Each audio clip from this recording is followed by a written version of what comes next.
Pakisabi po sa inyong katabi, salamat sa biyaya ng Diyos. At nandito ka ngayon.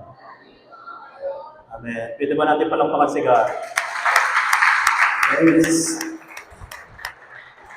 Isa pang bate, sabihin mo habang tumatagal, lalo kang gumaganda. Lalo ka pumupogi. Amen. Praise God. Okay, let us declare Luke chapter 4, verses 18 up to 19. Go. The Spirit of the Lord is upon me, because He has anointed me to preach the gospel to the poor. He has sent me to heal the brokenhearted, to preach deliverance to the captives and recovering of sight to the blind, to set at liberty them that are bruised, and to proclaim the acceptable year of the Lord. Our God is Jesus, is the Anointed One, the miracle-working God. Amen. Okay, now let us declare our JA1 culture. 1, 2, 3, go! I am a blessing. I am anointed. I am a deliverer. I am a good follower. I don't destroy, I build. I'm not seasonal. I appreciate everyone and everything. I am part of something big. I'm in partnership with Christ, and I am not extreme. Sabi mo sa iyong katabi, kitang-kita naman sa buhay mo. Ang JA1 culture. Amen ba? Amen. Kamusta po kayo?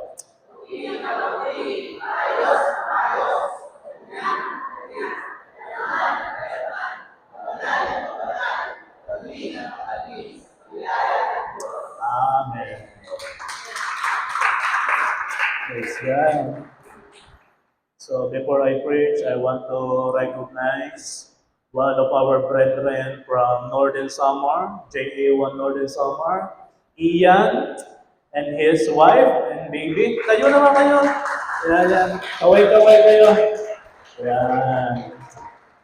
Praise God. Yan pong si Ian. Yan po ay nung mga panahon namin bata-bata pa kami. Yan Every time na may leadership summit, leadership convention, yan po yung lagi ko nakikita. Until now, pogi pa rin biyaya ni Lord. Welcome home, Ian. Tsaka ang iyong beloved wife. Ang iyong son. Now, let's start. Last Sunday, napag-aralan po natin ang buhay ni Jonah. At base sa kwento, meron po tayong 4 na aral na napakinggan mula sa buhay niya. At for the short review, at balikan natin, ano ba yung mga aral na itinuro sa atin ni Lord patungkol sa buhay ni Jonah. Una, umaabot sa kalaman ng Diyos ang ating mga kasalanan. At na-mention doon sa mga verse na na-preach sa atin last Sunday, na yung kasalanan ng tao ay umaabot sa Panginoon. Ito din yung mga kasalanan ng mga tao doon sa Nineveh, na umabot sa kalaman ng Diyos ang kanilang kasamaan. Kaya naman, inutusan ng Diyos si Jonah. Kasi nga, umabot sa kalaman ng Diyos ang mga kasalanan ng mga tao doon. Pangalawang aral na makukuha kay Jonah, ay huwag daw po nating akalain na makakatakas ka sa Diyos. Sabi mo sa iyong katabi, buti na lang, nahuli ka. Okay. Huwag nating akalain na makakatakas na sa Diyos. Si Jonah nga hindi nakalayo kahit anong pilit ng paglayo. Kasi doon naman sa kwento, di ba, na narinig natin, na tinakasan ni Jonah alin, yung utos ni Jesus. Di ba, ang utos ni Jesus, Jonah, pumunta ka sa lugar ng Nineveh, sapagkat umabot na sa akin ang kasamaan ng mga tao roon. Inutusan lang. Patatlo, gumagawa ang Diyos ng hadlang sa mga mali nating plano. Yung pagtakas ni Jonah sa pag-iwas sa utos ng Diyos, yun yung maling plano. Kaya naman, ang Diyos na rin mismo ang gumawa ng reason kung bakit mahahadlangan yung plano ni Jonah ng pagtakas. At dahil sa pagtakas ni Jonah, narinig natin, si Lord ay nagpadala ng malakas na bagyo. And number 4, sa aral ni Jonah, i-expose ng Diyos ang ating mga pagkakamali. Dahil sa nangyayari, doon sa pangyayari doon sa senaryo ni Jonah nung pagtakas niya, nag-usap-usap daw ang mga tripulante na magbunutan. May paraffol. At doon sa bunutan iyon, Sabi nila, magbunutan tayo kung sino ang tunay na dahilan kung bakit nangyayari ito sa atin. Magbunutan tayo. At nabunot ang pangalan ni Jonah. Yan. So, anong ibig sabihin? Ine-expose ni Lord ang ating mga pagkakamali. Amen ba? At ngayong araw naman, sa biyaya ng Diyos, patuloy pa rin natin kukunan ng aral ng buhay ni Jonah. Now, kaya ang title po na i-share ko sa inyo today ay Mga Aral mula sa buhay ni Jonah Part 2. Yan. Number 5. Ipaalam po sa ibang tao kung sino ang iyong Diyos. Yan. Ganda nito. Ito yung sunod-sunod na verses na nakinuhanan natin ng mga aral. At ito ang sinabi ng Jonah chapter 1 verse 9.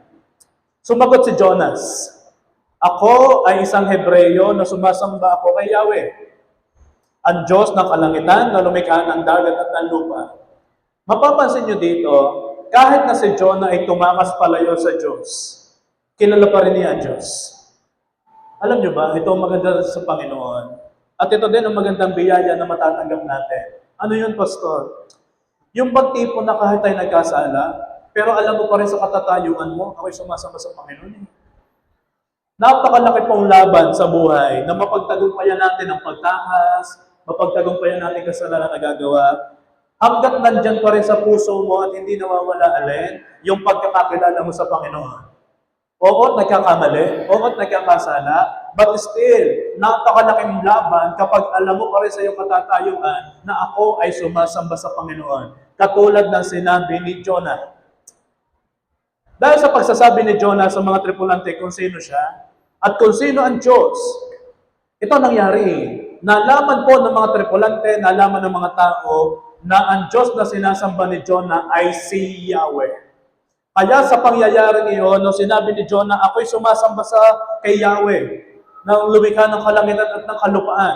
Doon pa lamang sa pagsasabi ni Jonah, narinig ng mga tao, si Yahweh pala, ang Diyos ni Jonah.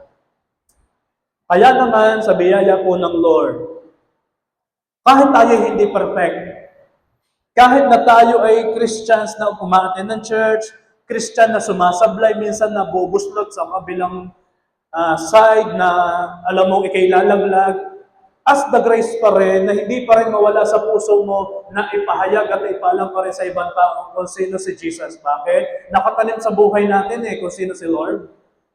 Sabihin mo sa iyong katabi, kilala mo pa rin ba si Jesus? Diyos mo pa rin ba si Jesus?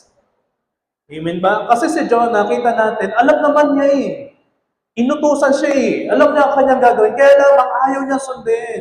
Pero itong maganda kay Jonah, kahit siya nagkasala, kilala pa rin niya si Jesus. May laban. Sabihin mo sa iyong katabi, may laban ka. Hanggat kilala mo si Jesus. Ito ang purpose di ba? Inutusan ni Lord si Jonah na ipaalam sa mga taga-Ninive yung kasamaang ginagawa. Ipinapaalam. Si Lord ang nag-command. Bakit ba kailangang ipaalam sa ibang tao kung sino ang iyong Diyos? Kasi gustong ipakilala ni Lord ang kanyang sarili sa buhay ni Jonah sa mga taga-Ninive na ang Diyos ay pwedeng magligtas sa kasamaan. Isalba sa kasalanan na nagawa. Bakit kailangan ipaalam sa ibang tao kung sino ang ating Diyos? Ito yon. Upang makilala ng lahat ng tao ang tunay na Diyos at yun ay si Jesus. Yun lang naman ang sasabihin Ipaabot, ipaalam mo, Jonah, inuutosan kita na ako ay Diyos at pwede ko silang iligtas sa kasalanan. At ito din po ang sinabi ng Mark 16 verse 15. Humayo kayo sa buong sanlibutan at ipangaral ninyo ang ebanghelyo sa lahat ng nilalang. Kanino daw po i-share ang ebanghelyo, ang word of God sa lahat ng nilalang. Sabihin mo sa iyong katabi, sa biyaya ng Lord, ikaw ay buhay. Ikaw ay malakas. Kailangan mong makarinig ng salita ng Diyos. Ito ang command Kung mapapansin ninyo, si Jonah, kilala niya si God. Ang inutusan ni Lord na magpunta sa Ninive ay si Jonah na nakakakilala sa kanya. Anong ibig sabihin? Lahat ng nakakakilala sa Panginoon ay mayroong katatayuan na talagang dapat ihayag ang salita ng Diyos at ipakilala si Jesus. Hindi po may share ng taong walang Jesus si Jesus. Bakit? Sino ipapakilala niya? Sino share niya? Ang nakakapag-share po ng gospel, ang nakakapag-share po kung sino si Jesus, ay ang taong nakakilala sa Panginoon at ang mga taong may karanasan sa Panginoon. Ikaw po yun. Sabi mo sa iyong katabi, ikaw talaga yun eh.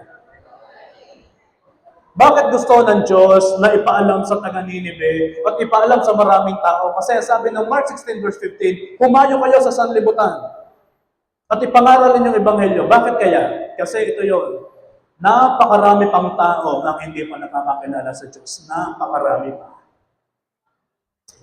Imagine, sa daming tao sa lugar nyo, na-analyze nyo na ba, naisip nyo na ba, ilan kaya ang Kristiyano sa lugar na ito? Pag ako'y napunta ng mall, yun ang nakikita ko. Pag ako'y nasa second floor, nakaano ko ganyan, pinagmamasdan ko ang mga umakyat sa escalator, bumababa sa hagdanan, nagkikitso ng mga bata, nagsha-shopping, nagpapalamig sa aircon yung iba. Natatanong ko sa akin sarili, ilan na kaya ang born again? Ilan na kaya ang Kristiyano sa lugar na ito? Kaya inuutusan tayo na ipaalam sa maraming tao kung sino si Jesus. Why? Napakarami pang taong hindi nakakakilala kay Jesus. Katulad nga ng sinasabi sa kwento, marami pa rin ang namumuhay sa kasalanan. But praise be to God, ikaw na born again, may laban ka sa biyaya ng Lord. Kaya that's why hindi dapat tayo nagkakasala. Bakit? Tayo nakakaunawa ng salita. Tayo nakakarinig at nakakaunawa patungkol sa kasalanan at napakalaki pong laban natin na pagtagumpayan ng kasalanan because mayroong salita ng Diyos na nakatanim sa inyong puso. Kailangan meron po tayong tao o kailangan mayroong tao na magpapakilala kung sino ang Diyos. At ang makakagawa lang noon ay mga tunay na nakakakilala kay Jesus at ikaw po yun. Sabi mo talaga sa iyong katabi, ikaw talaga yun eh. Sabi mo sa iyong katabi, huwag ka lang tumingin sa akin. Ikaw na yun. Ang sabi ng Mark 16 verse 15, humayo kayo sa buong sanlibutan at ipangaral ninyong ebanghelyo sa lahat ng nilalang. Sino bang mga nakapaloob doon sa nilalang na nangangailangan ng salvation? Kasi pwede nating maisip nilalang. Pwede din mo ng aso at pusa tumanggap ng kaligtasan. Pero hindi naman yun eh. Ang sinasabi dito, tinutukoy dito ay tao. Dahil ang tao ang nangangailangan ng salvation. Now, this is the question. Sino-sino ba ang pwede kong masyaran upang makilala nila ang Diyos? Una, pamilya mo. Lalayo pa naman tayo, ang dami nating family. Sa aming angkan, ang laki ng lahi namin. Ebite, Magtibay, Rojas at Manalo. Ang dami namin eh. Kaya naman somehow by God's grace, ang aking ina, ako, patuloy pa rin na nag-i-encourage sa mga nakakachat namin kamag-anak. Attend ka sa J. Rosario, malapit lang kayo. Ipinapaalam palagi kung sino si Jesus. Sino-sino pa pwede natin masyaran? Mga kamag-anak natin. Mga kamag-anak mo. Sino dito mga nagtatrabaho? Pwede po bang itas natin ang kamay? Sa lahat na nagtatrabaho. O, di ba, kakaunti? Church, even your office mates, even your staff, they need to hear the Word of God. Kailangan din po nilang makakilala sa Panginoon. Kahit nga ang customer mo kahit nga yung mga kliyente mo Bakit? Habang sila'y buhay at walang Jesus, may pupuntahan sila. Ano yun? Lugar na wala si Jesus doon. At yun ay impyerno. Kaya kailangan po nilang makarinig. Bukod sa katrabaho, lahat naman tayo siguro may mga kaibigan. Tanungin mo yung katabi, may kaibigan ka ba? Pastor, wala na akong nakilala kaibigan kasi ako'y lagi nasa church. O kaya mag-stay sa church. Pero we have a purpose. Tayo ay hindi lang man-church. Tayo ay inutusan ni Lord na humayo. Tayo ay inutusan ni Jesus na ipangaral ng mabubuting yung balita. Anong ibig sabihin? Kahit yung mga kaibigan, mga kaklase mo, ay pwedeng makarinig ng kaligtasan mula sa Panginoong Jesus. Kaya, sa biyaya ng Panginoon, ikaw at ako ay gagamitin para ipakilala si Jesus. Amen ba? Sino pa? Yung mga nakakasama mo palagi. Sure ako, lagi kami nakakasama. Bukod sa family, lagi kang merong barkada, meron kang kumpare, meron kang kumare, na lagi mo yayain. Ikaw maglomi, ikaw magtagaytay, ikaw magbike, ikaw magsamgyup. Yan palagi mo nakakasama. Alam mo ba? Kailangan niya makarinig ng salita. At sino pa? Mga taong malalapit sa iyo at palagi mong nakakausap. Di ba? Kung mapapansin ninyo, kadaming tao eh. Talagang napakarami ng tao ang hindi pa nakakakilala sa Panginoon. Sa lahat po na na-mention ko, lahat ng iyan ay kailangang makakilala sa Diyos. Tanungin mo ang iyong katabi, ikaw ba'y kilala mo na si Lord? Kilala mo na ba si Jesus? Kasi mahirap i-share si Jesus kung sa puso mo hindi mo siya kilala. Baka i-share mo lamang ang iyong asawa at iyong boyfriend dahil yun ang kilala mo, wala kang tanggapin mo ang asawa ko, maliligtas ka. Naku po! Delikado. Kailangan sa atin na nananampalataya kay Jesus, buo sa iyong paniniwala na si Jesus ang aking tagapagligtas. Amen ba? Bakit kailangan ipahayag o ipakilala si Jesus sa maraming tao? Ito yon, upang luwalhatiin ng Diyos. Psalms 96 or awit 96 verse 3. Ipahayag ninyo ang kanyang kaluwalhatian sa mga bansa, ang kanyang mga kamangamanghang gawa sa lahat ng mga bayan. So anong ibig sabihin? Talagang kailangan ipaabot. Alam mo ba ang sabi dito, sa lahat ng bansa, ibig sabihin, ang gospel ay pangmalawakan. Ang purpose ng gospel is ipaabot sa lahat ng nilalang, sa lahat ng tao. American, Indian, Chinese, Japanese, Korean, lahat ng lahi ay pwedeng tumanggap kay Jesus. Ipahayag. Mapapansin natin dito sa verse na ito, si Lord ay naluluwalhati kapag ang tao ay nakakakilala sa Kanya. Alam mo ba nung ikinaborn again, si Lord ay masaya-masaya. Lalo na ang nakita ng Diyos sa buhay mo ay medyo alam mo yun? You know yourself, You know your past? Alam mo ba nung si Lord ay nakita ka na nagsisi doon sa pagkakamarit nagbagong buhay ka, ang Diyos ay sobrang naluwalhati kasi ikay nakakilala sa Panginoon. Yung feeling ng isang Diyos na talagang ibinayad yung kanyang buhay, nasaksak, pinahirapan, tapos nakita ka, ito yung aking tinubos Ito yung taong napakadumi ng buhay, pero ito yung nagsisisi na ngayon. Sumasamba pa sa akin. Malayang sumigaw, woo! Alam mo ba, nung nakita na ng Diyos na ikaw ay sumasamba at nagbalik loob na, ang Diyos ay naluluwalhati na kasi may pagbabago nangyari sa iyong buhay. Bawat isang kaluluwa na nagsisi, ang Diyos ay naluluwalhati. Kaya si Lord masayang-masaya sa iyo eh. Kaya sabihin mo sa iyong katabi, laban lang sa kasalanan ha. Iwas din ha. Naluluwalhati si Lord eh. Kaya sa bawat paghahayag patungkol kay Jesus, o kahit ikaw ang gagamitin ni Lord, sa bawat pag-share mo patungkol sa Diyos, ay naiitas talaga ang pangalan ni Jesus. Kahit anong forma ng pag-share mo, basta tama ang iyong sinishare na si Jesus ang tagapagligtas, kahit anong forma, kahit anong style, malakas, malinis, matinis ang boses mo, okay yun eh. At naluluwalhati si Jesus doon. Remember ha yung sinabi ko, napakarami pang tao ang hindi nakakakilala kay Jesus. Napakarami pa. At kahit kayo ay makakapagpatunay, oo eh. Sa katrabaho ko na lamang, ang mga bukang bibig dito, mga green jokes. Sa mga pinopost nito, mga hindi magaganda, nagrarant, nagde-debate. So meaning to say, napakalaki ng chance o napakalaki ng portion na hindi pa talaga nila kilala si Jesus kasi nga, ang nakikita at lumalabas sa kanilang mga buhay ay mga bagay na hindi kalooban ni Jesus. Kaya naman by God's grace, luwalhatiin natin ang Diyos sa pag-abot sa mga tao upang sila ay born again. Luwalhatiin si Jesus. Kaya sabihin mo sa iyong katabi, kaya every Sunday, huwag kang mawawala. Ikaw ang una kong inabot eh. Amen ba? Bakit kailangan ipahayag? O ipaalam sa ibang tao na si Jesus ay tunay na Diyos. Ito ang reason. Dahil tayo ay mga saksi ni Kristo at sinugo niya tayo. I am very sure, ikaw ay naka-experience ng magandang karanasan kay Lord. Amen ba? Ikaw ay nagkaroon ng isang experience mula kay God na talaga naramdaman mo ang pag-ibig ng Diyos sa iyo. Lahat tayo eh. At naka-witness ka. Sino sa inyo tataas ang kamay, ikay pinagpala ng Lord? Okay. Naka-experience ng healing. Sino naka-experience ng healing? Sino naka-experience ng ikay pinasaya ng Panginoon?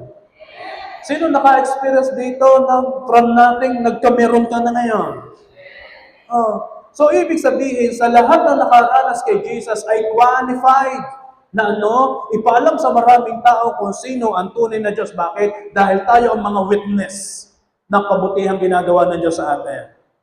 Acts or Gawa chapter 1 verse 8. Ngunit makakatanggap kayo ng kapangyarihan kapag sumanyo ang Banal na Espiritu at kayo'y magiging saksi ko sa Jerusalem at sa buong Judea at Samaria at hanggang sa mga dulo ng mundo. Ako'y naniniwala, malayong iyong maaabot eh. Hindi ka lamang pang subdivision. Amen. Hindi ka lang pang school. Hindi ka lamang pang office.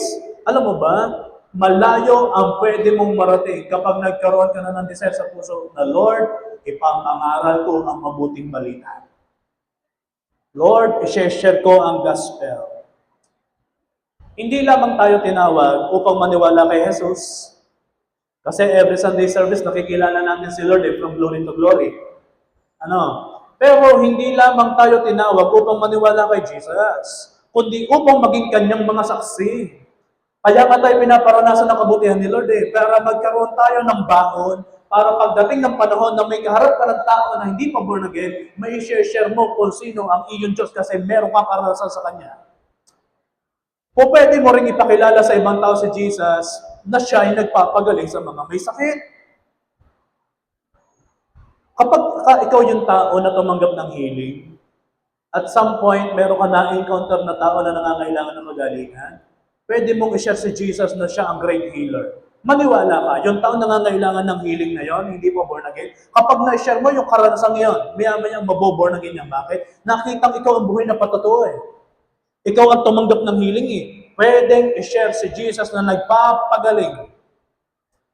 Ipaalam mo din sa ibang tao na ang Diyos ang great provider.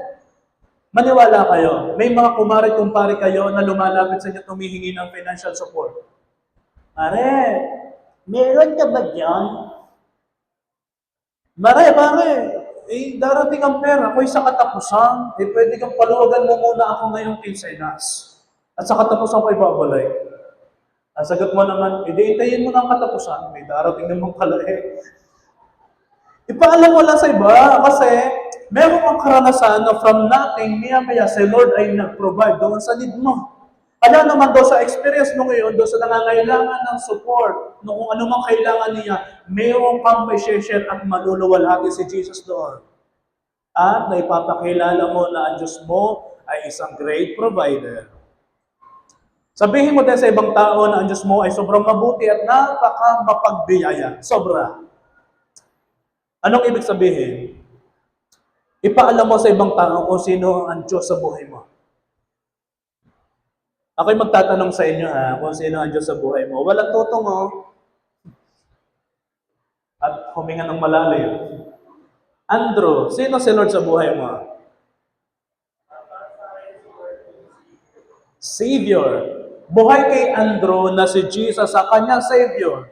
Kaya naman, Andrew, yon ay magiging bala mo to share to others na ang iyong Diyos ay isang Savior.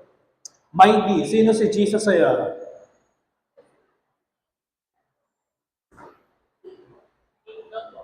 King. Dahil sa karanasan ni Mighty, siya'y nagpa-under sa authority ni Jesus. Kaya naman buong-buo kay Mighty na si Jesus ang kanyang King. Anong ibig sabihin? Anumang ibaba ng King, susundin ni Mighty. Bakit? Under ako ng authority ng aking King. Johnny, sino si Jesus sa iyo? Healer. Bakit naging Diyos ni Johnny si Jesus na healer? Yun ang pagkakakilala niya. Kasi nagkasakit yan Nagkaroon niya ng experience na talagang meron siyang ininda. Pero nung na-experience niya ang miracle work ni Lord at siya tumanggap ng healing, buo na sa buhay ni Johnny na ang kanyang Diyos na kilalang si Jesus ay great healer. Lahat tayo may karanasan. Amen ba? Kaya wala tayong reason para hindi ma-share si Lord. Bakit? May karanasan ka mula sa Panginoong Jesus at yun ay sapat na. Upang ipakilala sa maraming tao kung sino ang iyong Diyos na pinaglilingkuran. Bakit kailangan ipaalam sa ibang tao na si Jesus ay tunay na Diyos? Ito pa isang reason.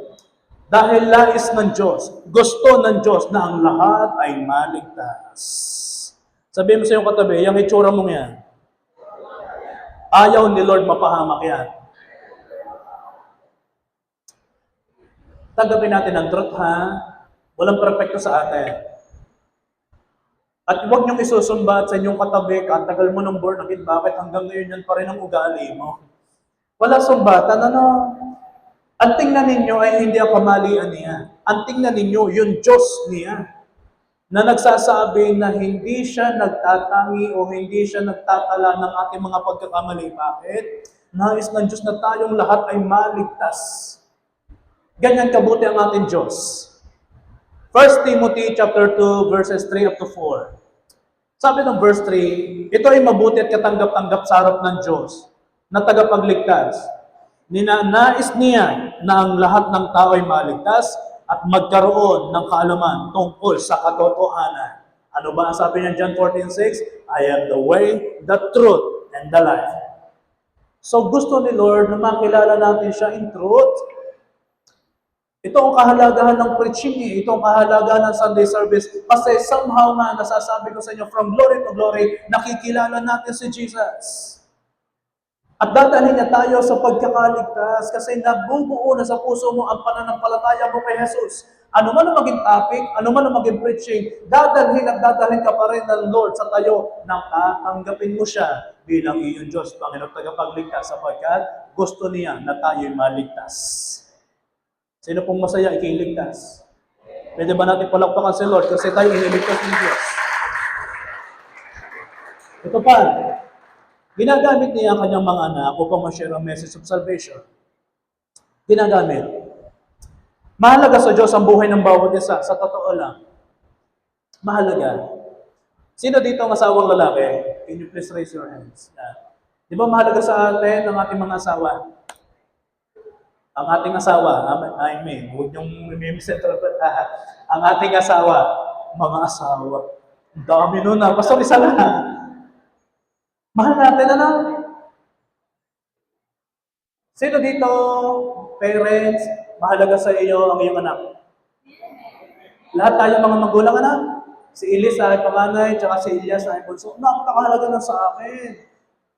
Lalo na ang message sa akin, nag-message sa aking asawa, Daddy, nung kumulog at kidlat, si Elise takot na takot. Pero ano ba, Daddy, sabi sa akin, nasaan na kaya si Daddy ko? Baka yun ay tinamanan ng kulog at kidlat. Aba anak, wag naman. Anong ibig sabihin? Napakalambing ng anak kong yun eh. Napaka-sweet mo sa akin. Kaya naman, ay sino pa namang hindi magpapahalaga ay pagka yung kabuti ng aking anak. Pero ito matindi. Higit tayong pinahalaga ng Diyos kahit hindi tayo ganun kabutihan. Ganyan magmahal si Lord. Tayong mga magulang, kahit ang ating mga anak pasablay-sablay, mahal natin eh. Pero alam mo ba, ang ginawa natin kasalanan laban sa Diyos ay karumal-dumal sa harapan ng Panginoong Jesus. Pero pinili pa rin niya tayong mahalin sapagkat nais pa rin ng Diyos na tayo kanyang maligtas. Ganyan ka mapagbiyaya ang ating Diyos. Amen? Sabihin mo sa iyong katabi, napaka-bless mo.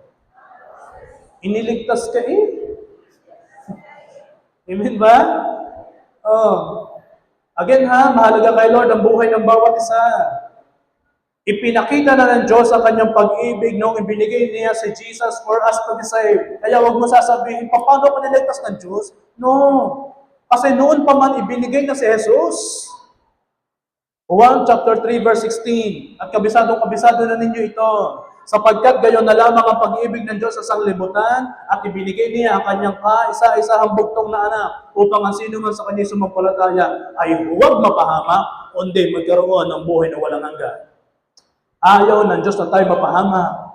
Pero ang kasalanan ay sapat upang madala tayo sa pagkakahiwalay sa Diyos. Yan ang ating pagtatagumpayan, kasalanan. Amen ba? Sabihin mo, matagumpay na ako, Pastor. Sa biyaya ng Diyos. Antindi na kasi ng ginawa ni Jesus para lang iligtas ang tao. Antindi eh. Kaya naman tayong mga mananampalataya ay katuwang ni Jesus, kapartner, upang ang lahat na ay makatanggap din ng kaligtasan katulad ng tinanggap natin kay Jesus. Ako'y nananampalataya, naniniwala, meron kang magagawa eh. Napakatindi ng potensyal mo upang marami pang tao mailapit mo sa Panginoong Jesus. Kung ikaw ay niligtas ng Diyos, then, kahit ang ibang tao ay gusto rin iligtas ng Diyos sa pamamagitan mo. Amen ba? Sabihin mo sa iyong katabi, partner, tulong tayo. Iligtas natin ang ating kapitbahay. Iligtas natin ang ating katrabaho. Amen ba? Okay. Mga aral mula sa buhay ni Jonah. Number 6. Umamin sa kasalanan.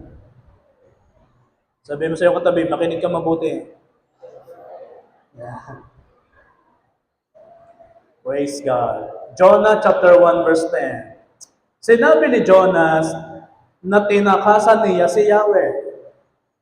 Nakadama ng matinding takot ang mga nakarinig, kaya sinabi nila kay Jonas, napakalaking kasalanan ang ginawa mo.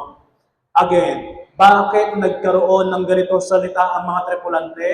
Kasi nung verse na sinabi natin sa verse 9, nagpakilala si Jonah patungkol kung sino ang kanyang Diyos na sinasamba. At nagkaroon sa tainga at sa puso ng mga tripulante na kung sino si Yahweh. Kaya ang sinabi dito nakadama na matinding takot ang mga nakarinig, kaya sinabi nila kay Jonas, napakalaking kasalanan ang ginawa mo. Ito maganda. Mas masarap na umaamin sa mga pagkakamaling nagawa. Mas masarap. Kaysa itago. Kahit ang mga kasamang tripulante na kasama ni Jonas sa barko, ay alam na malaking kasalanan ang ginawang pagtakas ni Jonas sa Diyos. Alam niyo, basta may pagtakas, basta may paglayo sa Diyos o sa utos ng Diyos mismo, alam agad ng mga raming tao, kasalanan. Bakit? Diyos na nag-utos. Diyos na ang nag-command. Diyos na ang nilayuan tinakasan Kaya naman sa lahat, kahit hindi born again, alam ang kasalanan na yon ay pagkahiwalay sa Panginoon. Alam. Kaya sabi ng mga tripulante, napakalaking kasalanan ang ginawa mo. At si Jonah ay umamin sa kanyang kasalanan ginawa laban sa Diyos. Ito ang point. Diba? Alam naman ni Jonah Pero sa puso niya, nandun pa rin ang pagkakilala niya kay Jesus. Sinasamba nga daw niya Iba pa rin kapag umaamin sa pagkakamali. Iba. Naalala ko dati, ako na may youth pa. Na-attend pero hindi katulad yung on fire kay Gadel. Akay batang youth sa probinsya, sinong may alam na dice? 7-Eleven, kurap. Nagdadice Ang aking tatay, mahilig yun bumiyahe ng tricycle. Namamasada ng tricycle. Nakita ko sa toolbox niya, may wallet. Doon sa ilalim ng mga tools. Parang pinailalim niya. Ay nagkakalas ako ng gulong kasi nagpapalit ako ng sprocket at kadena. Nakita ko, abay, may 1,500. Yun pala, iniipon niya, pambili ng pyesa pag nasiraan. Ay nayaya ako ng mga pinsan, Dek! Tara, tayo tayo! May dayo din, tagay pa ba? Sige! Abay, kinuha ko si 1,500. Nako! 7-Eleven! Jew! 7-Eleven! 7! Sugal. Naubos sa 1,500. Ito na. Hinahanap na ng aking ama ang 1,500. Kasi meron siyang bibili. Bukod sa pyesa, ay bibili pa rin pala siya ng bigas ng pangulam namin. Ako naman, syempre, na-attend ng church pero hindi ka on fire katulad nyo. Alam ko sa puso ko, may Diyos ako E di ako'y kabado. Ako'y umamin. Sabi kay Ama, Ako'y nayaya ng pinsan ko eh. Hindi ko sasabihin ng pangalan, baka hanapin ninyo eh. Ako'y niyaya na yan eh, mag-dice. Ako'y natalo. Ho? Nagalit. Talaga naman, ako'y pinagbawalan dumayo ng basketball. Pinagbawalan akong bigyan ng pera ng aking ina, kasi ang aking ina mabait eh. Sabi ko magbibigay. Ako'y napagbawalan sa aking mga ginagawa, hindi makadayo ng basketball. Sa madalit sabi, ako'y umamin. Pero, ito maganda. Doon sa aking pag-amin, pinatawad ako ng aking ama. At wala akong itinagawa. Yes, may punishment. Pero ang point ko, iba ang tayo ng puso kapag ka alam mo sa iyong sarili merong mali at ito'y inamin mo sa iyong pinagkasalahan, ang sarap sa pakiramdam. Amen ba? Kaya yung ginawa ni Jonah na pag-amin, yun ay may dating sa Panginoon. Ang tanong ko ngayon, bakit mahalagang umamin sa kasalanan? At simple lang ang magiging sagot kung bakit kailangang umamin sa ating kasalanan upang mapatawad tayo. Katulad ng naranasan ko nang nagkasala ako lapit sa aking ama. Ako'y pinatawad ng aking ama. After that pagpapatawad, okay kami. Natapos yung punishment within a week. Ay, nung dumayo ng basketball, magkakampi pa kami. So, nagkapatawaran kami. At ito din naman na sinasabi ng unang Juan chapter 1 verse 9. Pero kung tayo ay umamin sa ating mga kasalanan, siya ay matapat at matuwid na patawarin tayo sa ating mga kasalanan at linisin tayo mula sa lahat ng kasamaan. Di ba narinig natin last Sunday, i-expose ng Lord ang ating mga pagkakamali? Kung in-expose ni Lord ang ating mga kasalanan na gawa, then, dinadala niya tayo upang ituwid tayo at huwag nang magpatuloy sa kasalanan. Kaya in-expose. Pero sa pangyayaring ito, ipinapakita din sa atin ni Jonah ang kahalagahan ng pag-amin sa kasalanan. Sabihin mo sa iyong katabi, after service, may aaminin ako sa iyo. Pero atin-atin lang ha, nakakahiya kasi. Amen? Mawawala ang isang kasalanan kapag ito'y inhingi mo na ng tawad sa Diyos at ito'y iyong pagsisisihan, wala na yon. Alam mo, minsan, kaya ang ibang tao ay hirap na hirap humingi ng tawad kasi they think huhusgahan sila. Because they think ako'y ipapahiya. Pero alam mo ba, sabi ng Panginoong Jesus, ay lilinisin sa lahat ng kasalanan at kasamaan. Anong ibig sabihin? Wala na kapag ka inihingi mo ng tawad ng totohanan sa iyong puso. Ang mga pinatawad ng Lord, kung ikaw to, ang mga pinatawad ni Jesus ay hindi na inuulit ang kasalanang nagawa kasi pinatawad ka na nga. Again, hindi porket sinasarili ang kasalanan ay okay na ha. Hindi rin porket hindi na ipinapalam sa iba ay okay na. No. Ang pinakamahalagang magagawa mo ay unawain or umamin sa nagawang kasalanan at maihingi mo ito ng tawad para hindi na makapagpatuloy. At ito ang sasabihin ko din sa inyo, hindi kahinaan ang pag-admit sa kamalian. May posisyon o wala, lahat tayo ay dapat magkaroon ng humility to apologize kapag alam natin tayo ay nagkamali. Hindi kahinaan ang pag-amin. Nakakaya naman sabihin, ako'y leader na ng church. Kakayang aminin, ako'y asawa, kakayang aminin sa akin, ama. Kakayang aminin sa akin, boss. Ako'y may nakuha, ako'y may nagawa, kakaya. Alam mo ba, hindi kahinaan ang pag-admit, hindi kahinaan ang pag-amin. At pag ikaw ay dumating sa puntos na i-aamin sa tao na pagkasalanan o sa Diyos, ikaw ay nagkakaroon ng spirit of humility. Tinatanggap mo sa iyong sarili, ako'y nagkamali, kaya naman ako'y magpapakumbabang lubos sa harapan ng Diyos at sa harapan ng tao na aking napagkasalanan. Ito naman sa lahat ng umaamin sa kasalanan, at sa lahat ng aamin, huwag kang matakot. Sabihin mo sa iyong katabi, huwag kang matakot. Or huwag kang mag-alala sa iyong gagawing pag-amin. Dahil sabi nga sa verse na si Lord ay tapat at matuwid na patatawarin tayo sa ating mga kasalanan at lilinisin sa lahat ng kasamaan. Ano mapapansin niyo doon? Ganyan kabuti ang ating Diyos. Hindi siya nagtatala ng pagkakamali. Kaya naman after ng pagpapatawad, itong gawin mo, patuloy nang lalapit at maglilingkod sa Panginoong Jesus. Sa lahat po ng mga pinatawad na dito ni Jesus, lahat tayo patuloy na maglilingkod sa Panginoon. Amen ba? Ibang maglingkod kapag alam mo sa iyong sarili, wala kang kasalanan ginagawa. Kung ikaw naman ay nasa tayunan na ako'y nagsiserve na at somehow ay meron pa rin paulit-ulit, patikim-tikim na kasalanan, then I am telling you, yan po ay kayang pagtagumpayan. As long as nakikita mo at alam mo sa puso mo, meron akong Jesus. Sabihin mo sa iyong katabi, napapagtagumpayan. Kasi alam mong meron kang Jesus. Bakit kailangan umamin? Bukod sa tayo mapatawad, ito yun upang tayo makatanggap ng awa sa Diyos. Proverbs 28 o Kawikaan 28 verse 13. Ang nagkukubli ng kanyang mga kasalanan ay hindi uunlad.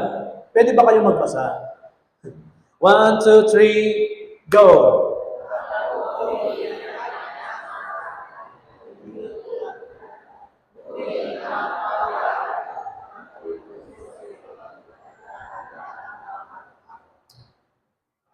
Verse na nagsasabi,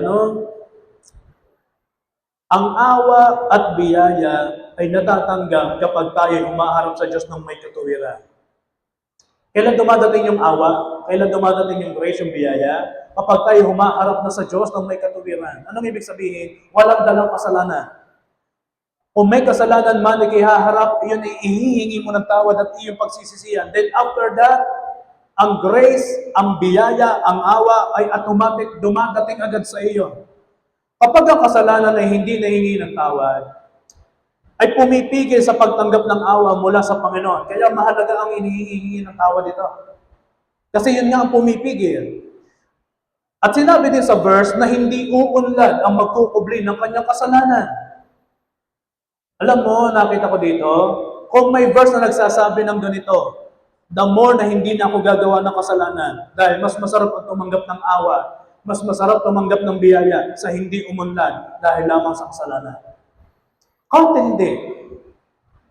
Kaya minsan magkaroon tayo ng analysis sa ating sitwasyon, bakit kaya ang buhay ko medyo parang walang pagbabago nangyayari?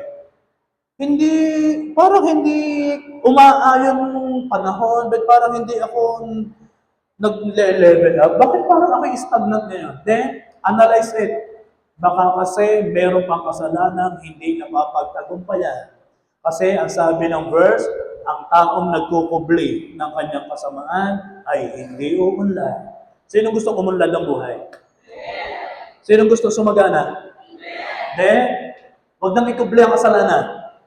Umamin sa Panginoon at tanggapin ang pagpapatawad ng Diyos. Amen ba? Automatic, ano ang dadaloy? Awa at biyaya ang ibibigay sa iyo ni Jesus. Amen? I think itong topic na about kasalanan, ito siguro yung hindi masakit pakinggan. Amen ba? Sabihin mo sa iyong katabi, duguan nga, pastor. Okay. Now, bakit kailangan umamin? Bakit kailangan aminin ang kasalanan? Ito yon, upang mapanumbalik ang relasyon sa Diyos. Again ang nagpahiwalay sa atin kay God ay kasalanan. Pero kapag yan ay hiningi mo ng tawad at iyong pinagsisihan, napapanumbalik muli ang relasyon natin sa Diyos. Isaiah 59 verse 2. Ang inyong makasalanang mga kilos, gayon man, ay naghiwalay sa inyo mula sa inyong Diyos. Mga makasalanang mga kilos. At dahil sa inyong mga kasalanan, ay nagawa niyang maitago ang kanyang mukha mula sa inyo at mula sa pakikinig sa inyo. Kaya may mga prayer tayo na hindi pinapakinggan ng Lord. Bakit? May pumipigil. Ano sabi? Ang inyong mga makasalanang kilos. If you want your prayer to be answered, then, balikan mo ang verse na ito. Baka mayroong nagkukubli sa mukha ng Diyos, kaya hindi rin mapakinggan ng ating mga panalangin. Baka may kasalanan. Wala na pong masasarap pa at sasaya pa sa buhay na ikaw ay nasa piling ng Diyos. Yung bang ikaw may close relationship kay God. Wala nang masasaya pa dito. Kaya dapat hindi tayo nagkakasala laban sa Diyos eh. Amen ba? Hindi dapat. Dahil napapahiwalay ang tao dahil sa kasalanang nagagawa nito. Yun lang. Kaya naman by God's grace, mas piliin natin ang mapalapit sa Diyos sa pamamagitan ng hindi pagpili sa kasalanan. Sasabihin, may mga naririnig kasi tayong ganito. Yung tipo na hindi sapat na dahilan na maliit lang naman ang kasalanan ko,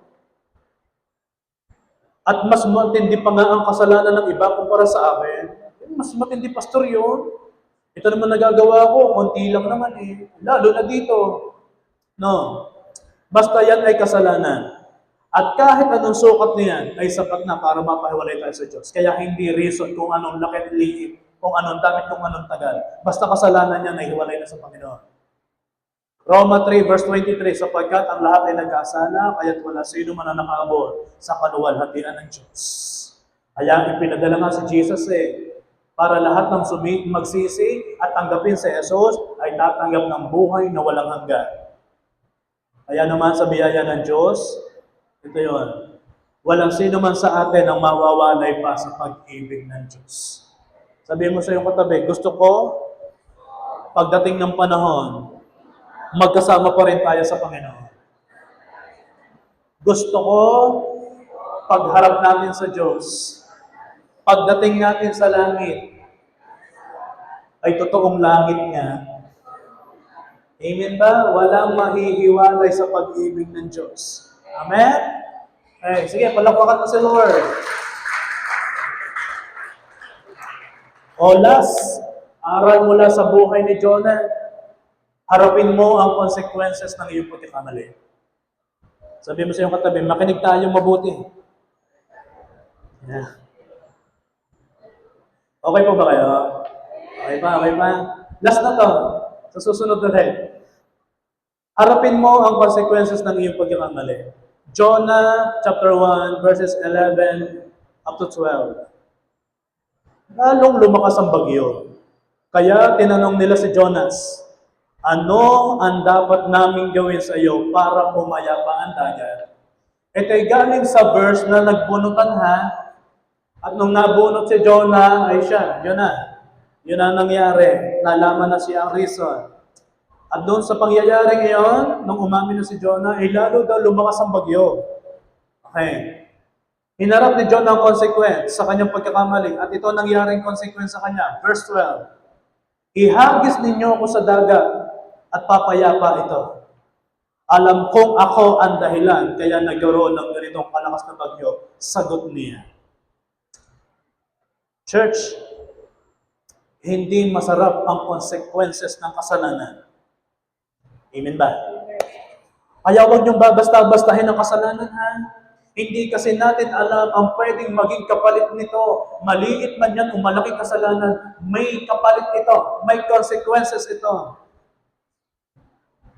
Kapag ka naman tayo may mga nagawang pagkakamali, nahihingi mo man ito ng tawad o hindi, kailangan may dumating pa rin sa pagkakataon na magawa natin ito. Alin? Yung matuto tayo sa mga nagawang pagkakamali. Kasi laging may lesson sa pagkakamali. Lagi tayong may matututunan. At kapag nalaman mo yung lesson, nakuha mo yung aral do sa iyong pagkakamali, huwag mo nang ulitin ang kasalanang nagawa. Kailangan meron ka ng rema, kailangan meron ka ng revelation patungkol, nagkamali na ako dito eh. Hindi ko nahahayaang maulit pa. Yung kasalanan ko nagawa, hindi ko na kailangan pang maulit. Kailangan ko nang may matutunan sa bagay na ito. Remember, hindi maganda ang epekto ng kasalanan. Sa nangyari kay Jonah, matindi ang consequences na hinarap niya. Ang tindi nun. Isipin mo, bagyo, nakakatakot yun eh. Position yourself, ikay nasa barko. Ang lakas ng alon. Grabe. Umahagupis ang hangin, kulog at kidlat, pumapasok ang tubig, nakakatakot yun eh. Bakit nakakatakot? Ay, malakas na ang bagyo. Malakas ang hangin at lumalaki ang alon at doon siya inihahagis. O ihahagis pa. Isipin niyo yung consequences na yun. Position yourself, ikaw si Jonah. Bubuhatin ka ng mga tripulante. 1. 2. ikaw yung si Jonah na parang, isipin mo, ang lakas ng alon, walang buhay kapag iniagis ka. Kasi tatakbo siya ng malaking alon. Pero alam nyo, kailangan niyang harapin ang kasalanan na gawa niya. Sabi mo sa iyong katabi, maging matalino ka. Umpisa sa araw na ito. May sinabi ang Bible sa Galatians chapter 6 verse 7. Huwag magpalinlang. Hindi madadaya ang Diyos. Anuman ang itinanim ng tao, iyon din ang kanyang aanihin. Makinig mabuti. Ang bawat kasalanan po ay may bunga. Kaya kung ano o kung mayroon kang gagawin, kung meron man, o meron kang gagawin, ay mabubuting bagay na. Bakit? Upang ang iyong anihin ay mabubuting bagay din. Kapag dumadami ang mga maling nagagawa, at ang kasalanan ay paulit-ulit lang din, ang iyong magiging ani ay paulit-ulit din na hindi magaganda dahil yon ang nagiging bunga ng iyong naiitanim. Kaya kailangan talagang mapagtagumpayan ang kasalanan kasi hanggat kayo nagpapatuloy, ang consequences nito ay magpapatuloy. Anong tinanim, siya mong aanihin. Anong dami, siya ding dami ng iyong tatanggapin consequences. Ito naman ang encouragement ko sa inyo bilang inyong pastor. Pwedeng walang haraping consequences. Yes. Bakit? Dahil walang kasalanang gagawin. Amen ba? Sabihin mo sa iyong katabi, sa biyaya ng Lord, pabanal tayo ng pabanal. Sa biyaya ng Diyos. Dinedeklaraan kita, ikaw ay nagtatagumpay sa kasalanan. Amen? Dinedeklaraan ko kayo, kayo ay nagtatagumpay sa kasalanan. Amen ba? Lahat tayo ayaw ng consequences ng sin. Sino may ayaw ng consequences? Lahat tayo, amen ba? Kung ayaw mo, din, maging matuwid sa harapan ni Jesus. Ibang sumamba kapag alam mong matuwid ka sa harapan ni Jesus. Amen ba? Malapit na matapos. Isang oras na lang. Joke. Bakit kailangan harapin ang consequences ng kasalanan? Bakit kailangan? Ito yun. Dahil tinuturuan tayo ng Diyos sa pamamagitan ng disiplina. Sino dito napalo na ng magulang? RJ, ikaw ba'y napalo na ni Sister Lisa? Malimit? Dinidisiplina ka eh. Sino pa dito? Strong, ikaw ba'y napalo na ni Teacher Jen? Minsan po, Pastor. Pero minsan si ate ang pumalo, hindi si mama at si daddy. Lahat tayo naka-experience na mapalo ng magulang. Ano? Okay. Alam niyo ba doon sa pagpalo sa atin, dinidisiplina tayo kasi mahal na tayo. Itinutuwid tayo eh. Kaya mahalaga at kailangan nating harapin yung consequences dahil yun ay pagtuturo sa atin ng Diyos. Pagdisiplina sa atin ng Panginoon upang hindi na magawa muli yung kasalanan na gawa, dinidisiplina tayo. Ang consequences ay maaaring gamitin ng Diyos upang ituwid ng bawat isa sa atin at ilayo sa paulit-ulit na kasalanan. Iyan ang kahalagahan ng pagtutuwid ng Diyos sa atin. Hebreo 12 verse 10 to 11. Ito sabi, verse 10, sapagkat ang ating mga ay nagdidisiplina sa atin ng ilang mga taon sa alam nilang tama para sa kanila. Bakit ilang mga taon lang? Kasi basically and biblically, at tinuturo din sa church, ang pagdidisiplina kasi ng isang magulang ay hanggang 7 years old. Kaya may nabanggit dito ng pagdidisiplina sa atin ng ilang mga taon sa alam nilang tama para sa kanila. At pagpatak na ng 8 years old, pinagsasabihan na lang. Amen? Diretso tayo. So, bakit tayo ay dinidisiplina ng Diyos upang tayo ay makibahagi sa Kanyang kabanalan? Makabahagi sa Kanyang kabanalan. Anong ibig sabihin? Ayaw talaga ng Diyos na magkasala ang tao. Kaya nga tayo tinutuwid eh. Kaya nga tayo dinidisiplina. Kasi ang gusto ng Lord, makabahagi sa Kanyang kabanalan. 11. Walang disiplina sa kasalukuyan ng masaya, kundi masakit. And that's true. Sino sa inyo napalo? Tuwan-tuwa ka pa. Siyempre, meron nangyaring gano'n. Pero ang realidad, masakit. Lalo na ikay pinapalo, tapos nakatingin ng iyong kapatid. Di ba, lalo kang pinalo ng magulang mo, ano? Alam mo namang masakit pero tawan-tawa ka kasi yung kapatid mo. Tinatawanan ka na. Ay biblical. Walang disiplina sa kasalukuyan na masaya, kundi masakit. Gayunpaman, sa ibang pagkakataon, ito'y magbibigay ng mapayapang bunga ng katuwiran para sa sinumang nagsanay sa pamamagitan nito. Ang pagpalo ay pagsasanay sa iyo upang kayo maging matuwid sa harapan ng Diyos. Harapin ang consequences, ha? Huwag talikuran. Itinutuwid ka lamang ng Lord kasi mahal ka niya. Amen? Sabihin mo sa iyong katabi, napaka-bless mo. Pinapalo ka. Pero please, wag naman laging magpapalo. Nagde-declare tayo na tayo pabuti ng pabuti. Paayos ng paayos. Amen ba? Bakit kailangan harapin ng consequences? Ito yon. Dahil ang tunay na pagsisisi ay may kasamang pananagutan. Kaya huwag niyong babasta-basta ng kasalanan, ha? May pananagutan talaga ito. Hindi sapat ang pagsasabi ng sorry. Kailangan ding tanggapin ang bunga ng ating mga nagawang kasalanan. Kailangan tanggapin. May papakita ko sa inyong kwento din sa Bible. Mabilis na. Sino nakakakilala sa inyo kay Sakeo? Pandak yun. Sabihin mo sa iyong katabi, tingnan mo siya. Itanong mo kung kilala si Sakeo. Wala akong sinasabi, ha? Ang sabi ko lang, itanong kung sino si Sakeo, ha? Kung kilala.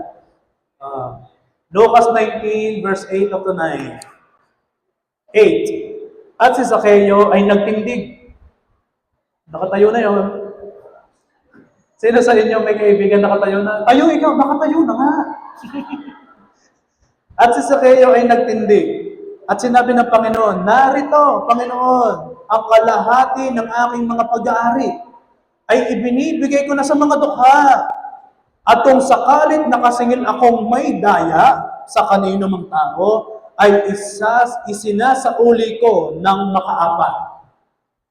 Inadmit ni Sakeo na meron siyang kasalanan kasi siya'y tax collector at nakakasingil siya ng labis na buwis. Madaya ito Verse 9, at sinabi sa kanya ni Jesus, dumating sa bahay na ito ngayon ang pagkaligtas kasi kumain si Jesus sa bahay ni Sakeo sapagkat siya'y anak din naman ni Abraham.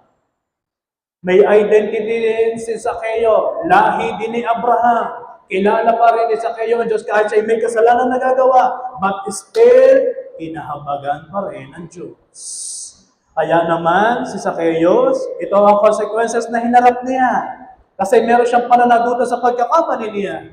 Si Sakeo ay nagsauli at nagbayad sa mga taong kanyang nadaya bilang bunga ng kanyang pagsisisi. Ito yon. Kung ikaw ay may nagawan ng kasalanan, pwede kang bumawi sa kanya. Sabihin mo sa iyong katabi, gusto kong bumawi sa iyo. Anong gusto mo mamaya? Tumingin ka sa likod, sabihin mo, gusto kong bumawi sa iyo. Anong gusto mo mamaya? Tumingin kayo, may nandito. Tumingin kayo dito, sabihin mo, babawi ako sa iyo. Pero yung bawi, hindi paggantihan na lalabanan mo. Hindi. Praise God. Then, kung nangyari yon kay Sakeo, na meron siyang nadaya at dahil sa pagsisisi niya sa Panginoong Hesus, hinarap niya yung pananagutan at nagsauli, nagbalik siya ng makaapat pang beses, pwede rin tayong bumawi sa taong napagkasalaanan natin. Anong ibig sabihin? Kapag ikaw ay bumawi sa taong napagkasalaanan, may nanunumbalik. Ano yon? Yang inyong relationship ay napapanumbalik. Alam niyo ba sa kasalanan, yan ang reason kung bakit nagkaroon ng tampuhan Dating-dating close, ngayon nag-iiwasan na kasi lamang sa isang chismis. May boyfriend na daw, wala pa naman. Dahil lamang doon, nagkaroon ng konting gasgas dahil lamang sa isang pagkakamali. Pero itong maganda, bumawi ka. Amen? Hindi man sa tao, kung ito'y sa Panginoon, then pagsisihin mo pa rin. Bumawi ka pa rin sa Panginoon at lalabas siya sa pamamagitan ng iyong pagsamba sa Panginoon kasi totohanan ka nagsisilab sa Panginoon. Magre-resulta yan ng pagsamba. Magre-resulta ito ng pagtingin mo sa Panginoon Jesus na nakikita mo, Lord, kahit anong dumi ko, Diyos ka sa akin. Kahit anong dumi ko, naging tapat ka sa akin. Kahit anong dumi ko, ang pag-ibig mo, Panginoon, ay talagang grabe. Sino ako? And last, kanina pa yata yung last na yun, worship Him, please. Okay. Ito yun. Ang pinakamaganda mong magagawa ay ipaalam sa maraming tao kung sino ang iyong Diyos, katulad ng ginawa ni Jonah. Ipaalam. Pwede ba lahat tayo tumayo?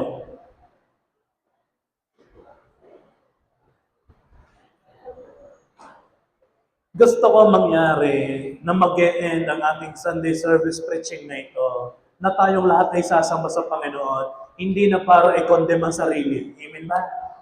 Kasi narinig natin is about kasalanan May consequences, pero gusto ko madala ang crowd, gusto ko madala ang tayo natin, nang dahil sa grabing biyaya at pag-ibig ng Diyos, ay hindi pa rin niya tayo kayang pigilan, o hindi pa rin tayo mapipigilan ng kasalanan sa pagsamba natin sa Panginoong Jesus. Amen ba? Let me continue. Ang pinakamaganda mong magagawa ay ang ipaalam sa maraming tao kung sino ang iyong Diyos. Yan ang iniiwang mensahe ng Diyos sa iyo. Yes, may pagkukulang, may pagkakamali, pero hindi pa rin mawawala ang purpose mo kung bakit ka iniligtas ng Panginoong Jesus. Go, win souls, and make disciples. Na kahit na nagkasala laban sa Kanya, ito ang point. Mahalaga na alam mo pa rin sa sarili mo na ikaw ay maglilingkod pa rin sa iyong Diyos. Hindi na po yun maaalis. Hindi na po yun mawawala sa iyong identity na ikaw ay mahal ng Diyos, na ikaw ay may purpose. Hindi na po yun mawawala. Lagi mo din pong aalalahanin ng ating Diyos ay mapagpatawad. Sobrang mapagpatawad. Narinig natin na umamin tayo sa kasalanan. Yan ang mensahe ni Jonah. At yun ang aral. Dahil narinig natin yun ng pag-amin, then sa pagtayo mo, o gusto mong pumikit, itaas ang iyong kamay. Sa iyong paglapit sa Panginoon, huwag mo nang itago pa ang iyong kasalanan. Aminin mo na ito sa Diyos. Bakit? Upang malinis ka na muli ng Diyos. Ibang sumamba na alam mong walang nakatigil na kasalanan sa puso. Ibang banggitin ng kadakilaan ng Diyos na alam mo sa iyong sarili na wala kang iniipon na masama sa iyong puso, sa iyong isipan. Ibang itaas ang kamay na nagsisimbolo na, Lord, sinusuko ko ang buhay ko sa iyo, na wala kang reservation, na iiwan mo ang kasalanan ito at mamaya itutuloy ko kasi ibang sumamba, ibang umarap sa Panginoon na alam mo na ikaw ay pinatawad at ikay nilinis na ng Diyos. Church, J1 Kalawakan Family, huwag magpatuloy sa paggawa ng masama. Hindi ba? Huwag magpatuloy. Why? Hindi ko iyan ang kalooban ng Diyos. Hindi yan ang will ni God. Hanggang pinagpapatuloy ang paggawa ng kasalanan, mas lalo lang napapaharap sa consequences nito.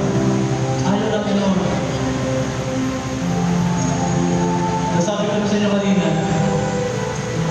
mas mabuti nang walang haraping consequences ng sin dahil walang kasalanan ginagawa laban sa Diyos.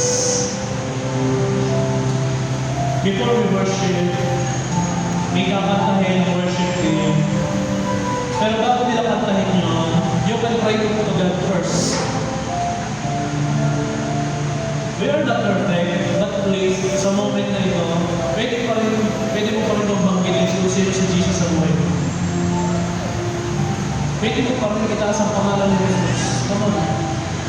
Alam mo ba, habang tinataas mo ang pangalan ni Jesus sa pamamagitan ng iyong pagsasalita, natatakuluman ito ang pamali ang nagawa mo. Kasi ang lumalaki sa buhay mo ay ang Panginoon.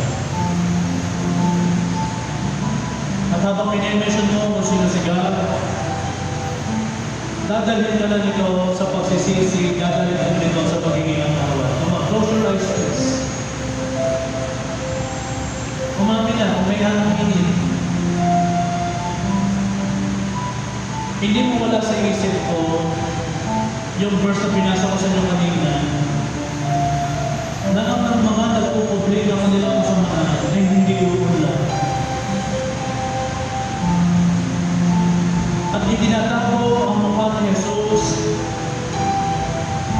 at hindi niya naririnig ang panalangin ng mga tumatawag sa Kanya. I pray in this church, habang lahat tayo lumalapit sa Panginoon, nagliliwanag ang mukha ng Diyos sa iyong paningin, nagliliwanag ang Diyos sa iyong buhay, sapagkat walang pipigil ito. I am declaring in this church na habang lumalapit ka sa Panginoon, nagiging matuwid sa harapan ni Jesus. Ang buhay natin ay pabuti ng pabuti. Ang buhay natin ay payos ng payos. At lahat tayo sumasamba sa pananampalataya kay Jesus ay umuunlad ang pamumuhay dahil sa katuwirang dala natin sa harapan ni Jesus.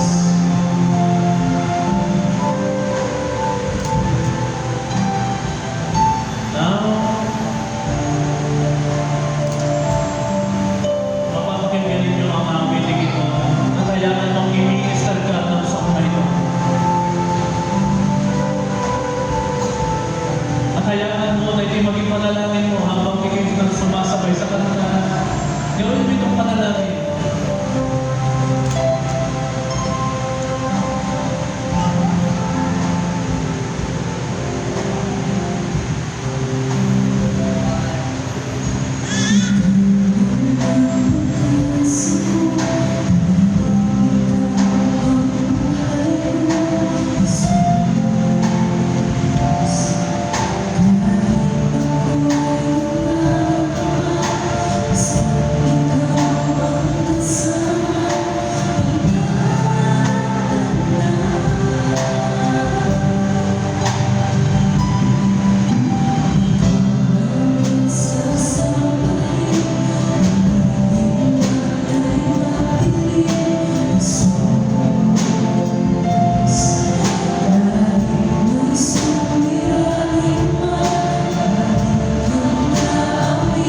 ay higit sa sapat. Kaya naman, mga nananampalataya kay Jesus, laging magtitingnan ang kalakihan, ang kaluwalhatian, ang kabutihan ng Diyos upang hindi tayo magkasalala sa Panginoon. Hanggang malaki ang tingin mo sa kasalanan, hindi ka madadala nito sa pagsamba sa Panginoon. Pero hanggang nakikita mo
biyaya na nagmumula sa I am releasing the amazing grace of God. Sukdulang biyaya. Biyaya walang putol, biyaya walang ubos, pag-ibig na hindi nawala, pag-ibig na mananatili, pag-ibig na magpapatuloy. Yan ang aking nire-release today. Receive God's amazing love and grace. Biyaya ang tinatanggap mo, pag-ibig ang tinatanggap mo. Receive, receive, receive, receive. Yes, hindi na kaya pigilan ng kasalanan sapagkat unang ngayon nung ikay humingi ng tawad. Ngayon, ikaw ay umunlad. I am declaring, lahat tayo ay umunlad sapagkat wala na kasalanan ang pipigil sa mukha ng Diyos. Wala na panalangin, pangamahalaan sapagkat namunaw na ang kasalanan. Okay? At this very moment, ito na ang umpisa ng araw mo na ikaw ay umunlad na sa pagiging Christians. I am declaring to you right now, starting today, paangat na ng paangat ang iyong buhay. Paputi na ng paputi. Paayos na ng paayos. Paganda na ng paganda ang buhay mo. Now, I am declaring, ikaw ay palaman ng palaman kasi ang pangako ay ikaw ay pabanalan ng pabanalan. Lahat ay palapit ng palapit ang puso sa Panginoon.